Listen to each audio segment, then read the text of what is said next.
Hi అండి అందరికీ. ఈరోజు నేను కొబ్బరి పప్పు చేస్తున్నాననమాట. అంటే ఎండి కొబ్బరి, మామూలుగా పచ్చి కొబ్బరితో చేస్తాను. ఈరోజు ఎండి కొబ్బరితో చేస్తున్నాను. పచ్చి కొబ్బరితో అయినా చేసుకోవచ్చు, ఇలాగ ఎండి కొబ్బరితో అయినా చేసుకోవచ్చు. పచ్చి కొబ్బరితో ఒక రకమైన టేస్ట్ ఉంటుందండి, అలాగే ఎండి కొబ్బరితో అయితే ఇంకో రకమైన టేస్ట్ ఉంటుంది. అలా అయినా చేసుకోవచ్చు అనమాట. మన ఇంట్లో కొబ్బరి రెడీగా లేదు కాబట్టి ఎండి కొబ్బరి ఉంది కదా, ఆ కొబ్బరితోటి ఇవాళ ఇంట్లో కూరగాయలు ఏమీ లేవు, మరి ఇంకా వంట అయితే చెయ్యాలి కదా, అందుకని చెప్పి పచ్చిశనగపప్పు కొంచెం ఉంటే ఉడికించేసాను. ఉడికించి పక్కన పెట్టా. ఆ తర్వాత ఎండి కొబ్బరి అంతా తురిమి పక్కన పెట్టుకున్నాను అనమాట. అది మొత్తం ఏమీ వేయను, ఇంకా ఏదైనా కర్రీలోకి పనికి వస్తుందని చెప్పి మొత్తం తురిమేసి పక్కన పెట్టుకున్నా. ఆ తర్వాత పచ్చిమిరకాయలు అయితే కట్ చేస్తున్నానండి. ఇందులోకి పచ్చిమిరకాయలతోటే మనకి కారం వస్తుంది అనమాట. ఈ పప్పులోకి మనం కారం వేయము, ఇందులో కారం యాడ్ చేయకూడదు, బాగోదండి కారం వేస్తే. టిఫిన్ సెంటర్కి వెళ్ళొచ్చిన తర్వాత ఇలాగ వంట చేస్తున్నాను అనమాట. ఇంటికి వచ్చి టైం అయితే కనీసం 12:30 అలా అవుతుంది అనమాట. వచ్చాను, వచ్చిన తర్వాత కొంచెం సేపు రెస్ట్ తీసుకున్నా, అలాగే కాసేపు కూర్చొని ఆ తర్వాత వంట చేస్తున్నాను అనమాట. వంట అయ్యేసరికి 2 అవుతుందండి టైం ఎలాగైనా సరే. అంటే టిఫిన్ సెంటర్ నుంచి వచ్చిన తర్వాత చేస్తున్నాను కదా, అదే కొంచెం లేట్ అవుతుందన్నమాట.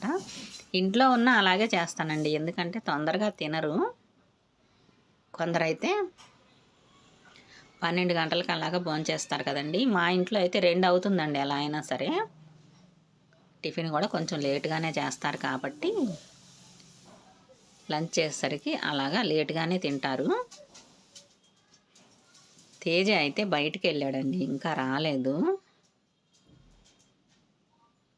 కొబ్బరి పప్పుకి ఇలాగా పోపు గింజలన్నీ వేసేసాను. ఈ ఆయిల్ పొంగుతుందండి, ఇది నువ్వుల నూనె అనమాట. అదే చెప్పాను కదా నేను గానుగు దగ్గర తీసుకొచ్చానని. ఆయిల్ ఎందుకనో మరి పొంగుతుంది తెలియట్లేదు. ఇలా కొంచెం కొంచెమే వేసి చేస్తున్నాను. మామూలుగా మనం డీప్ ఫ్రై చేయడానికి అలాగా ఇంతవరకు వాడలేదండి, ఓన్లీ కర్రీస్కే వాడుతున్నాను. అయినా ఇలా పొంగుతుంది. నువ్వుల నూనె అలా పొంగిద్దో ఏంటో నాకైతే అర్థం అవ్వలేదు. అందులోనే పచ్చిమిరకాయలు కూడా యాడ్ చేసేసుకోవాలి. ఇలాగ పొడవుగా కోసుకున్న ఉల్లిపాయలు. సింపుల్గా అయిపోయిద్దండి పప్పు అయితే, తొందరగా చేసేయచ్చు. ఏ కూరగాయలు లేకపోయినా ఏదైనా కొంచెం కూరగాయలు తెచ్చుకోవాలి వెళ్ళి అనే పని లేకుండా ఇంట్లో ఉన్న వాటితోటే చక్కగా చేసేసుకోవచ్చు. ఇంకా నేను వెళ్ళి తెచ్చి చేసేసరికి లేట్ అవుతుందని చెప్పి ఇలాగే చేసేస్తున్నాను. పప్పు వేసాను కదా, కలిపిన తర్వాత ఇందులోనే పచ్చిశనగపప్పు ఉడకపెట్టింది కూడా కలిపేస్తాను. చాలామందికి తెలిసే ఉండొచ్చులేండి, ఇది ఎక్కువ ఇది రాజమండ్రి సైడు అట్టు చేసుకుంటూ ఉంటారు ఈ పప్పు అయితే.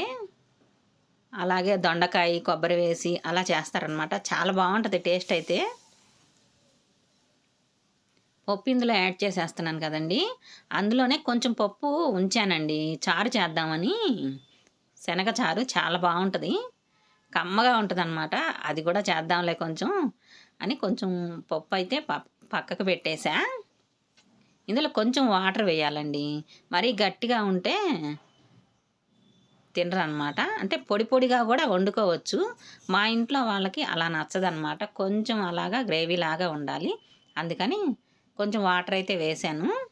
ఉప్పు పసుపు వేస్తున్నాను. కారం వేయం కదండి ఇందులో, ఆ ఎండుమిరకాయలు పచ్చిమిరకాయలతోటే చక్కగా కారం అనేది పప్పులో వస్తుంది, బాగుంటుందండి. కారం వేయకూడదు, కారం వేస్తే ఆ కలర్ మారిపోతుంది, టేస్ట్ కూడా మారిపోయిద్ది అనమాట. ఇంకా దింపేసి పక్కన పెట్టేయటమేనండి, రెడీ అయిపోయింది. చూసారా, తొందరగా అయిపోయిద్దండి. ఏ కూర లేకపోయినా, కూరగాయలు ఇంట్లో లేకపోయినా ఈ విధంగా అయితే తొందరగా రెడీ చేసుకోవచ్చు. ఏదైనా సింపుల్గా ఉండే చేస్తానన్నమాట. షాప్ నుంచి వచ్చిన తర్వాత ఇంట్లోనే ఉంటే మన ఇష్టం, కూరగాయలు కోసుకొని నిదానంగా వండుకోవచ్చు. ఇంకా 2-3 పనులు చేసేటప్పుడు మనకి అవ్వదు కదండి పని. ఈ పప్పు రెడీ అయిపోయింది కదా, ఇంకా పక్కకి పెట్టేస్తున్నాను. అలాగే చారు చేద్దామని వాటర్ పెట్టేసా. పసుపు ఎక్కువ పడిపోయిందండి కొంచెం, అందులో సగం వేస్తే సరిపోయిద్ది అసలు. అందులోనే ఉప్పు, అది ఇందాక పప్పు ఉంచాను అన్నాను కదండి, అది మిక్సీ పట్టి తీసుకొచ్చా, అది కూడా ఇందులో వేసేసుకొని ఉప్పు పసుపు వేసుకొని కొత్తిమీర కరివేపాకు వేసి మరిగించాలి. ఇంకా ఇందులో చింతపండు వేయనండి, చిన్న బెల్లం ముక్క అయితే యాడ్ చేసుకోవాలి. ఇలాగ మరిగించేసేయాలన్నమాట. ఒక 5-10 నిమిషాలు అలా మరిగిస్తే టేస్ట్ బాగుంటుంది. ఇందులో ఏంటంటే వేసుకుంటే టమాటాలు వేసుకోవచ్చు, బాగుంటుంది. కొంచెం పులుపు కావాలంటే ఒక టమాటా యాడ్ చేసుకోవచ్చు. నేను పులుపు ఏమీ వద్దులే అని చెప్పి ఈ విధంగా చేసేస్తున్నాను ఈరోజు. పసుపు కొంచెం ఎక్కువ అవ్వడం వల్ల చూడండి ఎంత కలర్ వచ్చేసిందో. అందులో సగం పసుపు అయితే సరిపోయిద్ది, దన్మని వేసేసాను నేను, ఎక్కువ పడిపోయింది. ఇంక ఇది ఇలాగ మరిగించేసి తాలింపు పెట్టేయడమేనండి, చాలా సింపుల్గా అన్నమాట. చారు మాత్రం చాలా బాగుంటుందండి, అసలు కమ్మగా ఉంటుంది. ఇంకా తాలింపుకి రెడీ చేసేస్తున్నాను.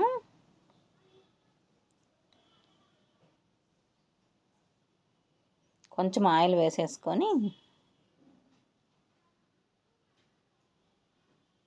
ఇంకా పోపు గింజలన్నీ యాడ్ చేసుకోవటమేనండి. అన్నీ తెలిసినయే కదండి అందరికీ, ఇదేమి ప్రత్యేకమైన వంట కాదు, అందరికీ తెలియంది కాదు, అందరికీ తెలిసిన వంట ఇది.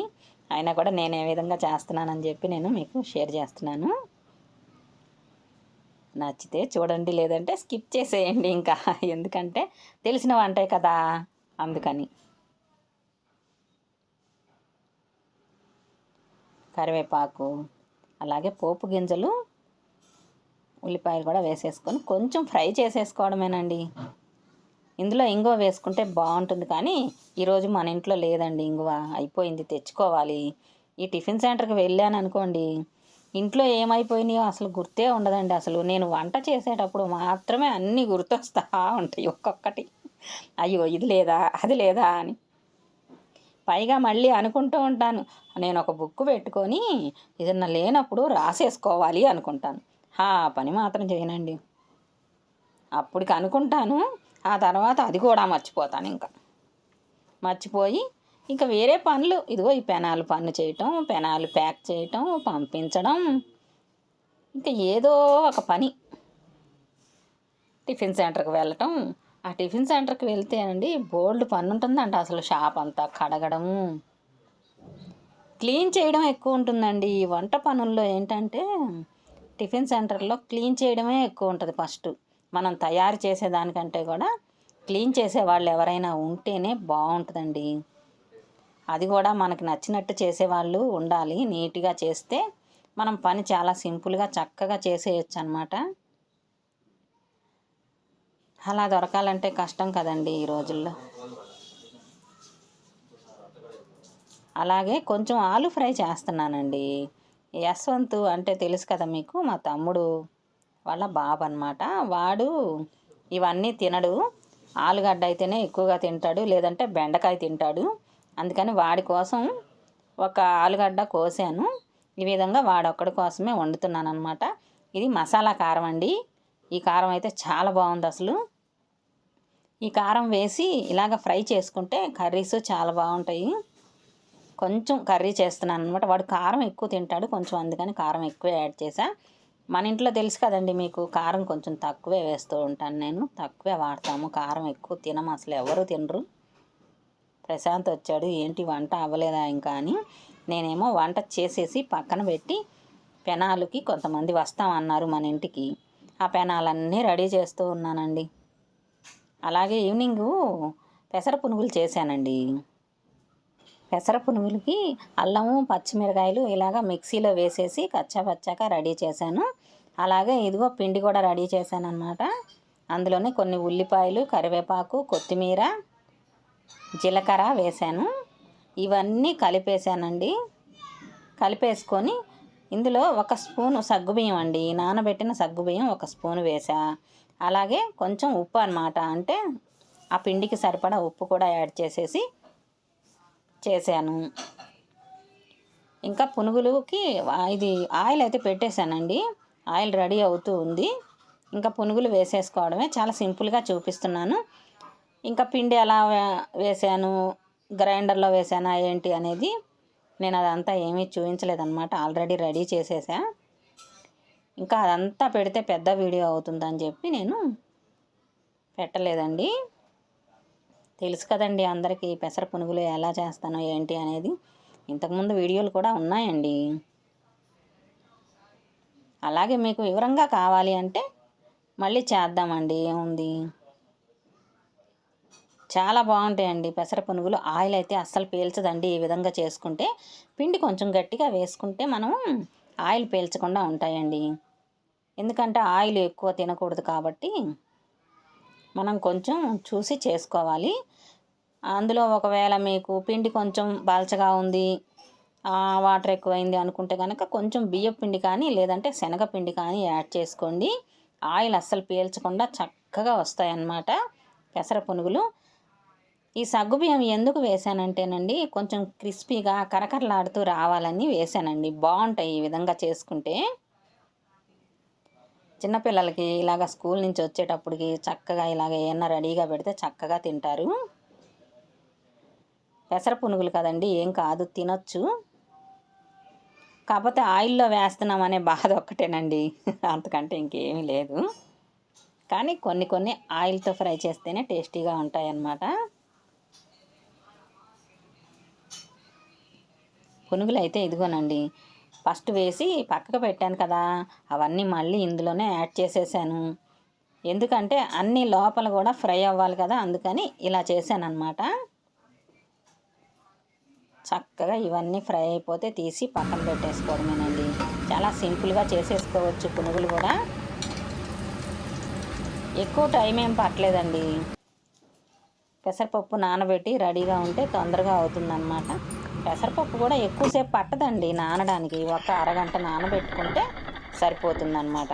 అప్పుడప్పుడు చేసేసుకోవచ్చు. ఎవరైనా చుట్టాలు వచ్చారనుకోండి, అలా నానబెట్టేసి ఇలా కూర్చొని వాళ్ళతో మాట్లాడుతూ ఉన్నాము అంటే పిండి రెడీ అయిపోతుంది. ఏమంటే ఒక ఉల్లిపాయ కొత్తిమీర కోసేసాము అంటే మనకి స్నాక్ రెడీ అయిపోయినట్టే. ఎందుకంటే గవుక్కుని బయట తెచ్చుకోవాలన్నా మంచి ఆయిల్ వాడతారో వాడరో అనేటువంటి అనుమానం ఉంటుంది కదండి.